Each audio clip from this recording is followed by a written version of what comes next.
Rema hari ini, Keluaran 3 ayat 8. Sebab itu aku telah turun untuk melepaskan mereka dari tangan orang Mesir dan menuntun mereka keluar dari negeri itu ke suatu negeri yang baik dan luas, suatu negeri yang berlimpah-limpah susu dan madunya, ke tempat orang Kanaan, orang Het, orang Amori, orang Feris, orang Hewi, dan orang Yebus. Tanaman ini bisa lebih besar? Tanya seorang anak saat ibunya memindahkan tanaman yang sudah lama menghiasi sudut rumah mereka ke pot yang lebih besar. Ibunya pun menjawab, tanaman ini berhenti tumbuh karena akarnya tidak punya ruang lagi untuk menjalar. Ia hanya bisa setinggi ini di pot yang lama.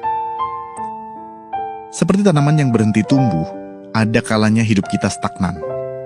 Tidak ada perkembangan, tidak pula bergerak ke arah manapun. Rasanya seperti terjebak tetapi enggan bergerak.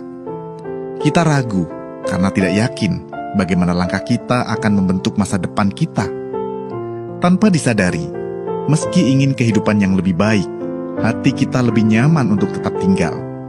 Hal yang sama juga dialami bangsa Israel. Mereka mengeluhkan perbudakan Mesir kepada Allah, tetapi hati mereka sudah begitu mengakar di tanah penderitaan. Ketika Tuhan membebaskan mereka, ternyata mereka tidak benar-benar siap pergi. Tiap menghadapi rintangan, mereka ingin kembali ke Mesir. Rupanya, perbudakan sekian lama telah menciptakan mentalitas ketergantungan. Di Mesir, mereka memang tertindas, tetapi setidaknya hidup mereka terstruktur. Dibandingkan penderitaan, mereka lebih takut pada ketidakpastian masa depan. Seperti Tuhan yang ingin menuntun bangsa Israel ke negeri yang baik dan luas secara berlimpah susu dan madunya, Tuhan juga memiliki rencana besar bagi kita. Namun, saat tangannya terulur, sudah siapkah kita?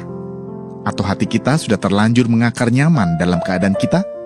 Meski kita tidak tahu akhirnya, belajarlah untuk maju di tengah semua ketidakpastian. Percayalah, dalam setiap langkah yang kita ambil, Tuhan bekerja dalam kita, membentuk hati, mental, dan kapasitas kita. Demikianlah kita diperbesar dari dalam, sehingga pada waktunya hidup kita pun diperbesarnya. Apa sajakah bentuk kenyamanan yang tanpa Anda sadari membuat Anda enggan untuk melangkah maju? Mengapa kenyamanan yang Anda rasakan di hidup Anda bisa menghentikan perluasan dari Tuhan? Langkah nyata apa yang bisa Anda ambil untuk bisa keluar dari zona nyaman Anda? Bapa yang baik, ampuni kami apabila selama ini kami terlalu nyaman dengan hidup yang kami jalani dan tanpa sadar telah menghalangi rencana-Mu atas hidup kami sendiri. Pulihkan dan bentuk hati kami, sehingga kami siap menerima perluasan yang Engkau sediakan bagi masa depan kami. Di dalam nama Tuhan Yesus kami berdoa. Amin. Jangan biarkan kenyamanan hari ini menghentikan perluasan yang Tuhan sediakan untuk masa depan kita.